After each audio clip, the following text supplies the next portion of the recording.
Welcome back to another episode of Cup of Joe Crypto, where I bring you the latest news in Bitcoin, blockchain, and all cryptocurrencies.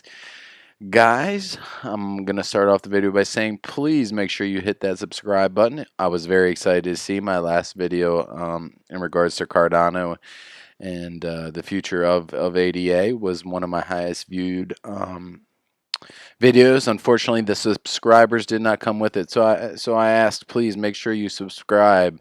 One of my first 100 subscribers will be entered in for a chance to win $100 in free Bitcoin. I'm not a financial advisor. Nothing I say is financial advice. So let's get started. A little bit of a red day for Bitcoin as it dropped below 8,000 for just a little while, but right now it sits at $8,017.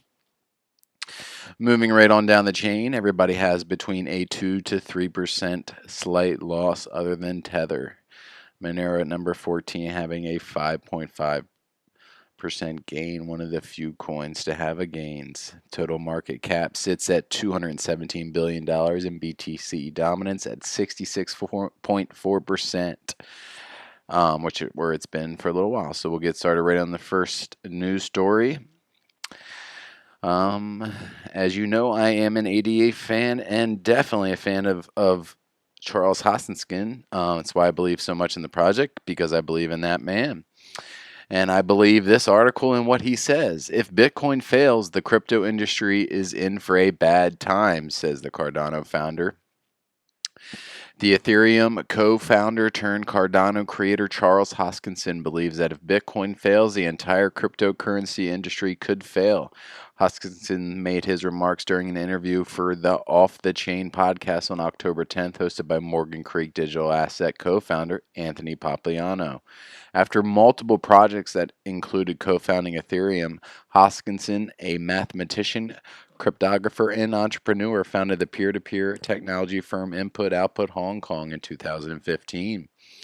As the CEO of IOHK, Hoskinson created and launched the cryptocurrency Cardano in 2017, which uses a proof-of-stake algorithm dubbed Ouroboros. Guys, for you, if you didn't have a chance to check out my last video, as I said in the beginning, go ahead and give it a look. It goes into a little bit more in depth as to what Cardano's vision is for their project. Goes on to state Bitcoin is blind, deaf, and dumb by design. During the interview, Hoskinson's reflected on Bitcoin's origins, the parameters they set for subsequent projects, so dubbed Bitcoin maximalism, and how Bitcoin's future survival is intimately bound up with the fate of the entire industry. One of the biggest problems with Bitcoin, he began, is that it's blind, deaf, and dumb, and that was by design.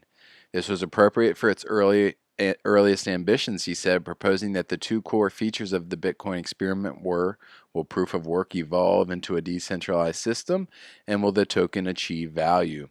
Conversely, Bitcoin was never intended to replicate the world financial system and also be fully compliant with that system. This was not in its scope. Hoskinson's critiqued Bitcoin maximalists for taking Satoshi's vision as the gospel and dismissing any deviation from it as wrong. And I quote, "I can't even make pool payments with Bitcoin, and that's the bread and butter of most of our commercial systems," end quote. Maximalists should concede that Bitcoin's not necessarily always fit for purpose, he said, and having to go off chain to solve certain limitations isn't the solution either. And I quote again, "You don't solve your decentralized reality, your decentralized dream, by centralizing it. That's philosophically incompatible," end quote. Bitcoin, frankly, is the brand of cryptocurrencies. Hoskinson comments on Bitcoin's importance for the entire cryptocurrency space spun out of a discussion of the merits of proof of work versus proof of stake systems, and which of the two is more likely to survive. He made the case that POW systems will only survive if they find a way to evolve in such a way that the work computation becomes useful. Excuse me, i.e., by monetizing excess computational capacities in order to establish a marketplace for distributed computation. Currently, he argued that those who are evangelical evangelical about the need to preserve an absolutely trustless protocol, ignore the fact that POW systems always federate in reality, being determined by who has access to subsidized power, data centers, and specialized ASIC miners. Notwithstanding his vision of how the POW space needs to evolve in order to overcome these shortcomings, he concluded with the robust acknowledgement that, I quote, Bitcoin frankly is the brand of cryptocurrencies. We can't say, oh, I'm going to succeed, but Bitcoin fail. If Bitcoin fails, the whole industry is probably in for a really bad time.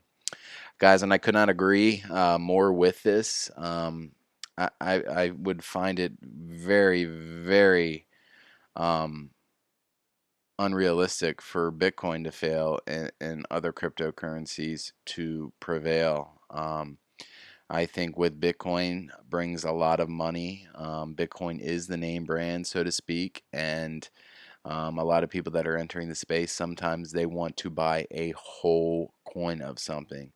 They don't want to buy 1/100th of a Bitcoin, so they get into altcoins where they're able to buy larger portions and feel the need to at least have a whole coin of whatever project they may believe in. I wish it would stop and take a step back and look at it as break it down into satoshis rather than Bitcoin. Instead of saying I have one Bitcoin, say I have 10,000 satoshis. If we kind of break that stigma of owning a whole Bitcoin and start to focus on Satoshis, I think a lot more people would drop their money into Bitcoin and bring it up to mainstream, so to speak. I won't dive too much into this site, but I thought it was great that Bitcoin was able to take down what I call one sick and twisted individual. This kind of stuff makes me sick to my stomach, but I was glad to see that Bitcoin had a little bit of help to bring some of these people to justice. Bitcoin blockchain Snoop helps feds take down world's largest child porn site. U.S. federal prosecutors have indicted a South Korean national behind the world's largest darknet child sexual exploitation site that was primarily funded using Bitcoin. The website known as Welcome to Video is being run by 23-year-old Young Woo Sun.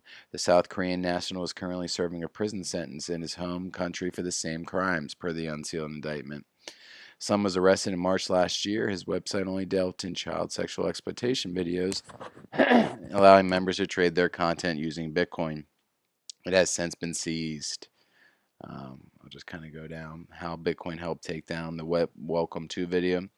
While the website owner and users obviously turned to Bitcoin thinking they could evade detection, it was the cryptocurrency that helped in tracking down the location of the site's infrastructure and even the operator. The tracing of transaction was done by the Criminal Investigation Division of the IRS per a DOJ release. It goes on to state through the sophisticated tracing of Bitcoin transactions, the IRS/CI special agents were able to determine the location of the darknet server, identify the administrator of the website, and ultimately track down the web server's physical locations in South Korea. How awesome! That was great news to see that Bitcoin was able to take down a sick, disgusting individual. Last article of the day, NASDAQ lists an AI-powered index for crypto markets top 100 performers. By Danny Nelson, the NASDAQ Stock Exchange has listed an index of crypto's top 100 coins alongside traditional market bellwethers like the S&P 500 and the Dow. Powered by artificial intelligence, the CIX 100 is designed by CryptoIndex.com to give Wall Street traders a quick and comprehensive view of the crypto market's real-time performance, the company said. The index had previously been listed by Reuters, Bloomberg, and TradingView, and it works without human intervention. According to CryptoIndex.com, the index Zorax algorithm trawls through data from over 1,800 tokens to develop a live account of the marketplace, free of inflated offerings. We make sure our index includes only coins that have no fake volume, have no manipulation, that come from scrupulous companies. Crypto Index project manager Kirill Makenko told CoinDesk. The CIX 100 does so with layers of neutral networks, benchmarks, and other features, Merchenko said. Coins must remain among the top 200 by market cap for at least 3 months to be considered by the AI. The listing is another sign of crypto's march toward the mainstream. We've become a more accessible and convenient financial instrument for all types of investors, not only professional, Marchenko said. Isn't that? So again, guys, I think the key to this is I was actually talking to a friend of mine today, and I told him I really believe Bitcoin is becoming more mainstream. You do see it on CNBC and different sites. But, I was saying, for example, you kind of got to look for it, dig a little bit to find it. Every day I drive home, I hear, what the Dow was doing today, the NASDAQ, S&P 500. You hear how that was doing today.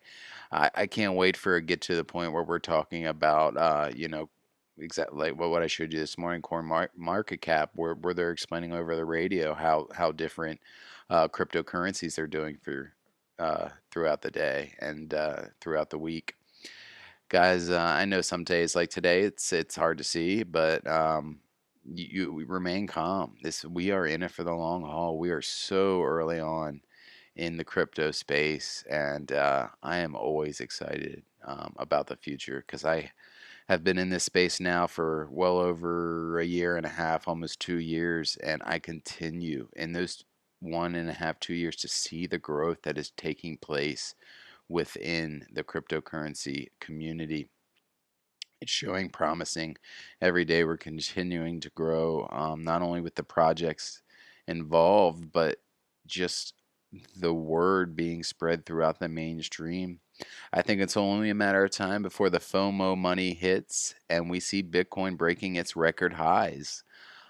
Stay patient, and I look forward to talking to you guys in the next video. Again, hit that subscribe button, hit that like button, share with your friends and family, and I appreciate the views. Until next time, see ya.